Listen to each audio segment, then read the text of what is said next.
Good morning. Thanks for being here. I'm going to use the microphone so you don't miss any words. We have an illustrious panel here. Actually, we have a panel of good friends, and that's how I'd like to say it.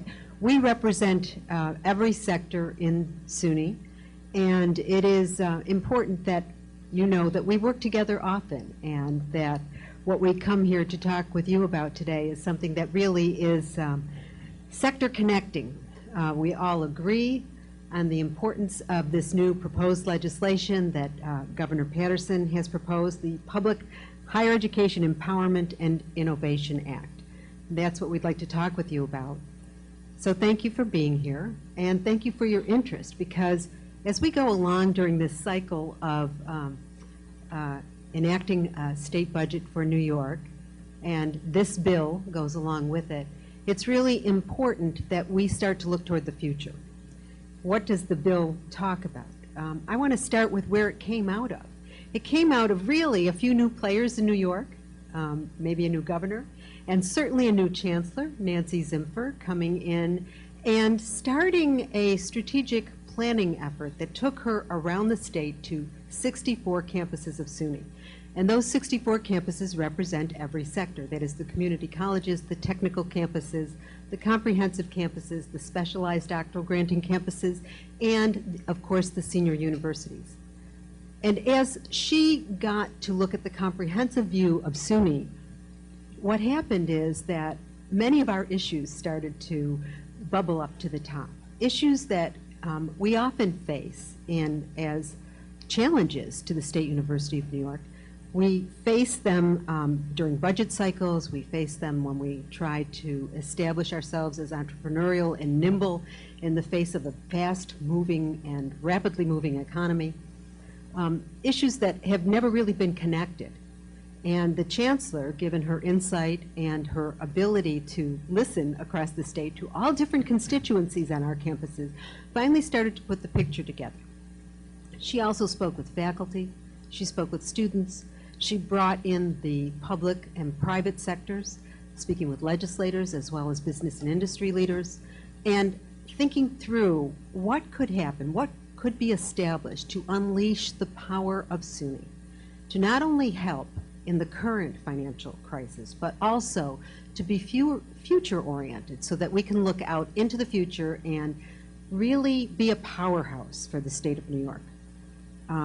And I think much has been accomplished with this proposal. Governor Paterson has I think, listened well.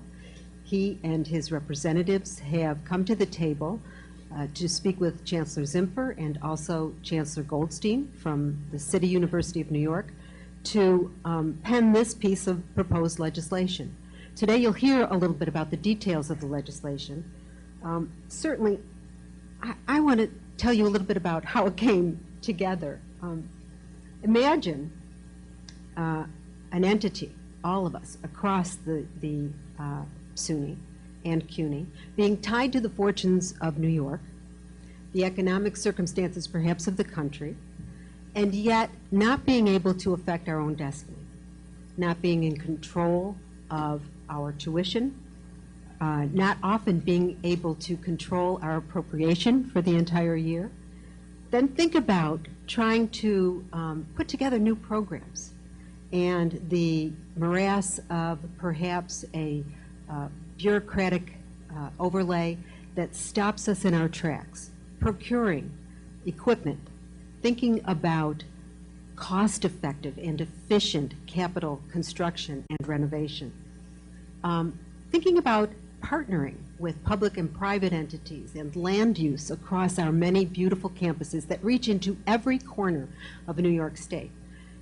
We, in every way, had our hands tied to affect the kind of solutions that are important for certainly our campuses, our students, our faculty, our regions, but also the economy of New York State. So today you'll hear a little bit more about that.